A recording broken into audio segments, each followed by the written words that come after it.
Hello, everybody. I am Scott Soshnick, the editor-in-chief at Sportico. Welcome to the latest Sportico Live, where we'll delve into the meteoric rise of SPACs, the special purpose acquisition companies. First, we'd like to thank our friends at Grant Thornton and Yield Street. We'll be hearing from them very soon. Later on, stick around for the end, though, because we're going to hear from a Super Bowl champion and Warren Buffett pal, Ndamukong Suh, who for today will focus on SPACs, not SACs. That's his usual talking points.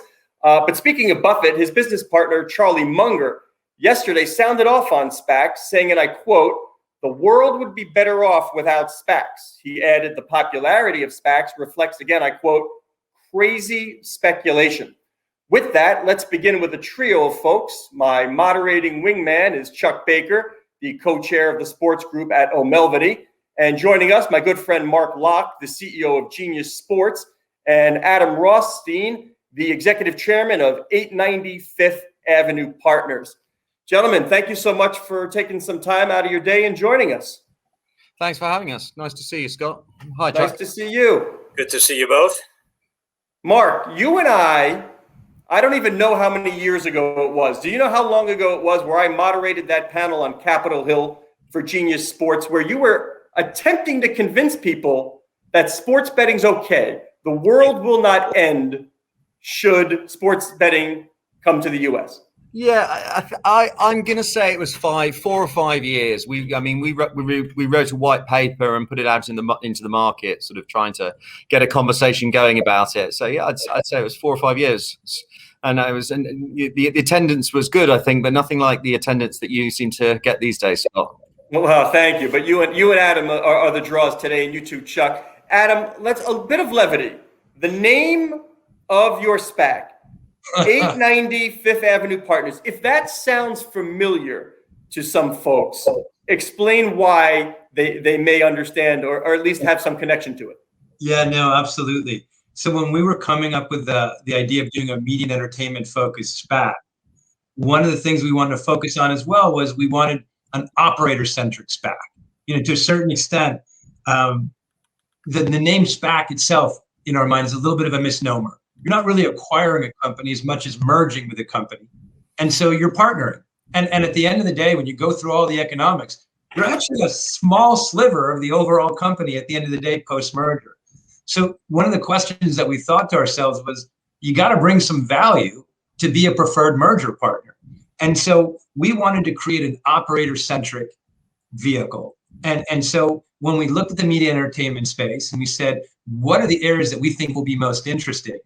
We decided to create a 14-person group of board advisors and board members, all with good operating expertise in the verticals. And I was on the phone with one of my co-founders, and I was talking about this person and that person, and they're absolute superheroes, and it's amazing. And then the person said, "Well, what are you doing? I have no operating experience whatsoever." And I said, "I'm Samuel Jackson. I'm the guy who gets in the car at the start of the movie and collects all the superheroes." And we sort of decided to let that stick. So 890 Fifth Avenue is actually the address of the Avengers Mansion. So we thought we'd have a little levity in the SPAC names. It's and I really, if you look at this particular SPAC, it is 13 superheroes and Samuel Jackson. Yeah, one of them being John Kozner, you're partnered with, former ESPN executive, friend of Sportico. Now, this isn't new, by the way. I mean, if you look back, 2009, there was a SPAC that included Mario Cuomo, Hank Aaron, tried to buy the Cubs, tried to buy the Florida Panthers, was not successful. But this is not new. So, Mark, let me ask you, and then we'll have Charles come in, why the explosion of SPACs now? I think they're suited to quite. I mean, I know they're trying to be used in lots and lots of different ways and lots of different areas. But in my opinion, they're suitable to businesses that have a certain type of profile, and those profiles are generally around high growth companies. If you've got high growth, as a management team, you really want to focus on execution. You don't want to focus on sort of a lot of the long processes that you can get caught up in a traditional IPO.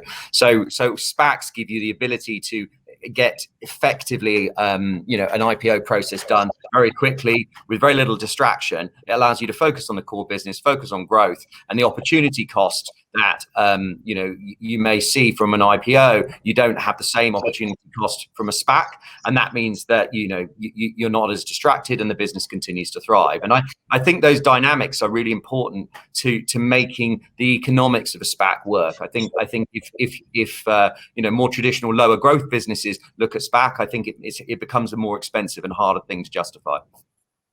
You guys are on different ends of the spectrum. Mark, you've done it. You with DMY. Adam, you're looking for. Mark, what do you say to Adam where he is right now? What's the advice, having been through the process? Yeah, it sounds like Adam's nailing all the right points. From our point of view, we look for a partner that's got experience, someone who ideally who's done it before, someone who's got an access to a good network, who can really accelerate that growth and take. It's very different. As we've found, becoming a public company to running a private or entrepreneurial business, which tend to be where the high growth businesses come from. And that transition, we were well prepared, luckily, because of our, we were acquired by Apax, and that helped us to sort of professionalize and put a lot of the processes in. But I think that had you come at it cold, it would have been a more difficult process. So having people like Adam with that level of experience, with that level of network as well, and as not only operational but investor network as well, I think really sort of de-risks the transaction, make sure that you've got the right level of governance in it, and helps you be successful. So Chuck, what's the level of deal flow at El Mulvaney, and what do you tell an Adam and what do you tell a Mark? So we're busy on both sides of the SPAC world. We're representing issuers. We're certainly representing a number of merger targets. And it's interesting, the points that, we'll call him Samuel L. for this session, and Mark each touched on, because importantly, we have things going on right now. Don't love the name, but we're calling them SPAC offs. We didn't invent the term.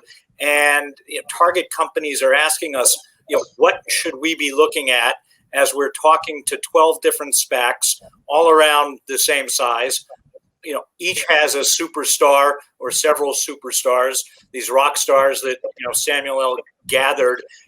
What ought we be looking at when we speak to these SPACs? And I think, rather than me dispensing advice here, I'd like to hear, again, Mark, what you looked at and why that was different than what you were looking at. You mentioned that you were acquired by or had an investor in Apax. How different was it this time around? What did you look at that was different? And to Samuel, how are you selling yourselves as opposed to the other 170 SPACs out there? And you've worn your private equity hat before too. How does it differ? Samuel, do you want to take that, or shall I take it? Absolutely. And I'd love to dovetail on a lot of what Mark said, and he made some fantastic points. The process itself, SPACs are an amazing tool for certain opportunities. And I think it gets painted with this broad brush that SPACs are trying to displace other financial vehicles. And they're a great vehicle for very specific opportunities to connect investors and assets. And you work backwards a little bit. And the first question is, why does a company want to be public? There are companies that shouldn't even be in the IPO process for whatever reasons, that they'd be better off in private equity, they'd be better off as private companies. Being public has expenses and disclosures and transparency. You're letting everybody know how good your business is. You're negotiating with people. That's not always the best thing on an ongoing basis. And then when you look at if it makes sense for the company to be public, and I think the two of you really hit it in the head. What is right about a SPAC? And SPAC, as Mark rightly said, one of the things where a SPAC has advantages is speed to market, and the other, and it's where I like the story especially, is it's forward looking, and that's really important, especially in this vertical that we're talking about now, because what you do, and the SPAC market alone is half the story, right? One of the things that have made them so interesting of late is that the SPAC market goes hand in hand in a very good pipe market. It's a very vibrant pipe market, which creates, I think you were talking about it before, Charles, a certain amount of when you go through these SPAC offs, and I like it better as a verb. I've sometimes been called it as a noun, and I'm not sure it's placed. Yeah, but Adam, why don't you explain what a PIPE is? It's like a public investment in a private entity. So just so people understand, what do you utilize that money for? So great. So a PIPE is a private investment in a public equity.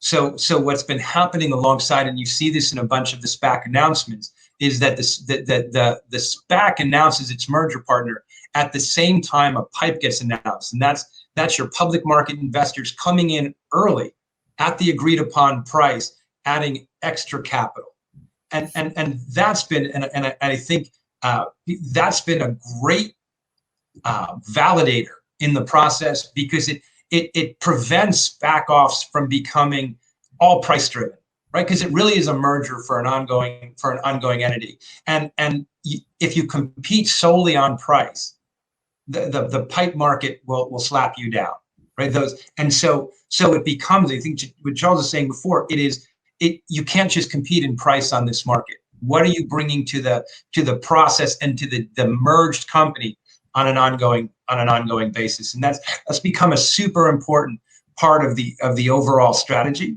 And so when you're going through that process of raising a PIPE, of the whole de-SPACing process of announcing to the public and getting your shareholders comfortable with what the merged entity is going to look like, it's actually a very intimate process.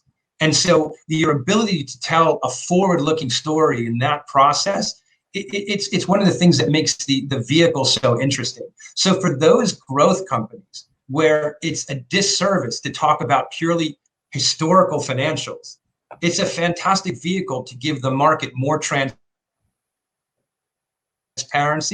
to growth that previously may have only been enjoyed by venture and private equity and growth stage capital, that now gets to be presented to the public market, where obviously now there's an appetite.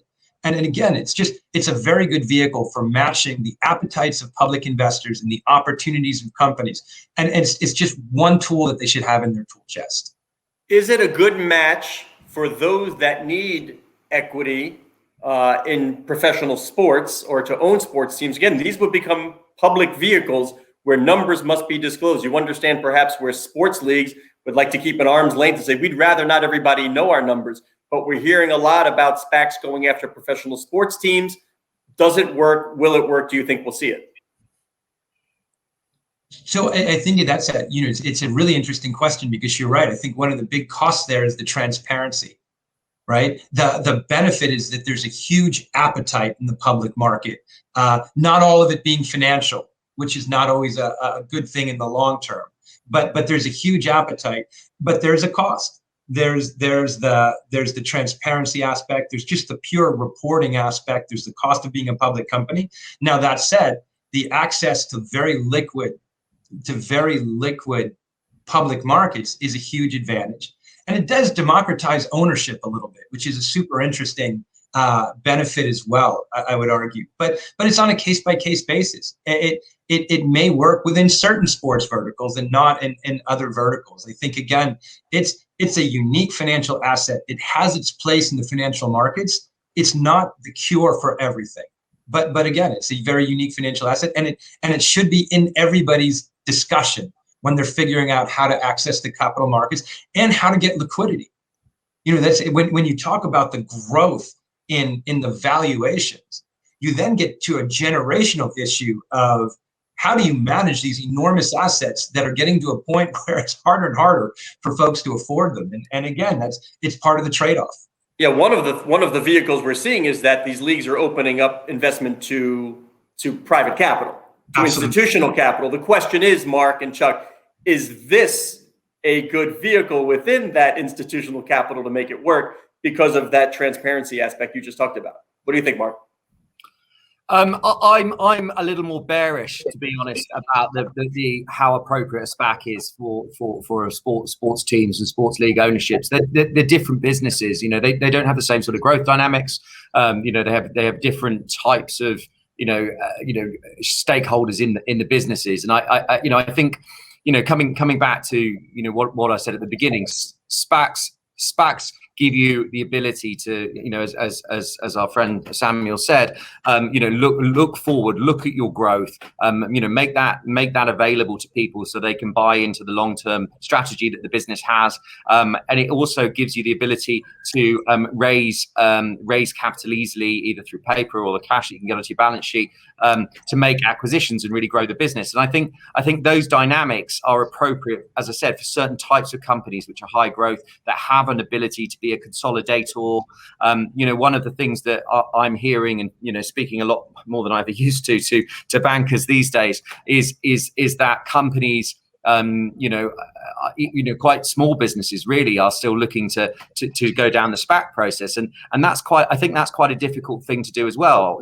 The costs aside, if you are in the market as a listed entity, you need to be using the the tools and the financial instruments that are available to you, and that really means making acquisitions. I mean, growth is obviously a part of it in terms of how you can invest in your organic growth, but really acquisition-led growth is a big part. And to do that, you've got to have the right business. You've got to be, in my opinion, some sort of platform. You've got to be an acquirer rather than an acquiree normally, and you've got to be able to drive value out of that consolidation opportunity that you have in the market. So I think that dynamic again is probably more suited to high growth businesses than maybe some of the more traditional leagues.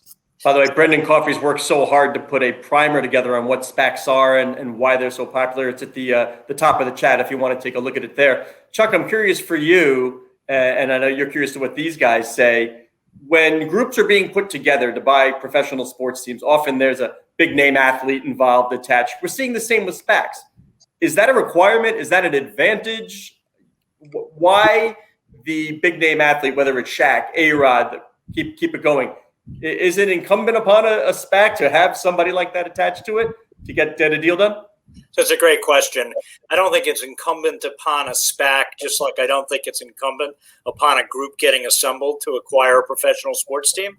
I think that there are certain types of businesses that can really benefit from having a celebrity involved, from having a celebrity influencer. When you think about consumer products company, Alex obviously recently did the Hims and Hers deal, and that's the type of business that, in my mind, that's consumer facing, that can benefit from having somebody like an A-Rod involved, somebody that's got a tremendous number of followers and who can tweet or speak and draw customers to whatever it is that he's selling.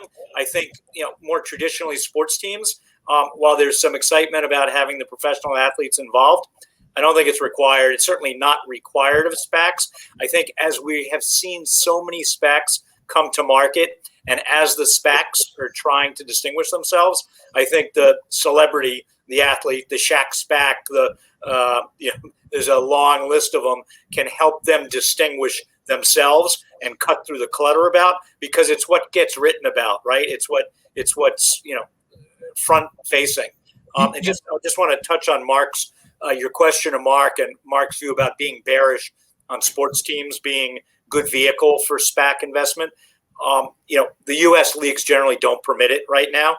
While they're opening to private equity, which I do think is a strong vehicle and a terrific source of capital, particularly now as teams are facing capital crunches with COVID and no game day revenues. I don't think necessarily for SPACs. And obviously when private equity invests, it doesn't cause companies like sports teams to become public.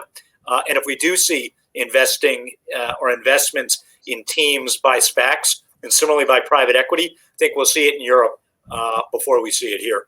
We got about a minute left, guys. Adam, let me ask you, are there enough good targets out there for all the SPACs that have been created? There is. If you've put together a group that could get you good deal flow, there's a lot of opportunity. Just Scott, I want to jump on one thing. It's fascinating to me as a Wall Street geek. Here you have a SPAC with two of the most extraordinary Disney executives of the last decade, and it still gets called the Shaq SPAC. You had two absolute superstars who did amazing things at probably one of the best media entertainment companies ever. And that SPAC is called the Shaq SPAC. To me, like that that Forest Road guys, I consider that a celebrity SPAC. I just think the celebrities are different people than you guys. It is, and they did a very interesting transaction. Really, hats off to them. But I think we have a difference of opinion in who the superstars are on that one. But there's good deal flow. There'll be, if there's at some point there may be a shakeout, but right now I think, look at the speed at which some of these SPACs are doing deals. I think Forest Road, for that matter, the Shaq SPAC, I think they just went public in the fall and they just announced in February. That's a good sign for the market. Right. Okay, Mark, let's close on this. Your comms man extraordinaire, Chris Dugan, brought me together with you guys years ago. So let me ask you this now, looking forward, because when I think of the space, I think of Genius and Sportradar, and we recently reported that Radar valuation in its discussions with SPACs is $10 billion. Just your thoughts on that escalating valuation in this atmosphere. Yeah, look, I think again it comes down to looking at the growth dynamics of the business. If you've got a high growth business that shows that's got a proven track record of year-on-year growth, even through difficult times like COVID, I think having high multiples is entirely sensible if the growth dynamics permit it. So obviously I'm not going to comment specifically on Sportradar, but I think there's a lot of opportunity in the space. I think if I was an investor, I'd be looking at those, the sort of the revenue mixes. I'd be looking at the growth, and if it all stacks up, then I think that high valuations make complete sense because you've got a long-term view. All right, Mark, Samuel, Chuck. Thank you so much, gentlemen. That's 20 plus minutes. I mean, we could do this for hours, but we are going to get to our one of our sponsors in Grant Thornton coming up because they allow us to make this stuff happen. But thank you all for taking the time and lending your insights into the SPAC world. Appreciate it.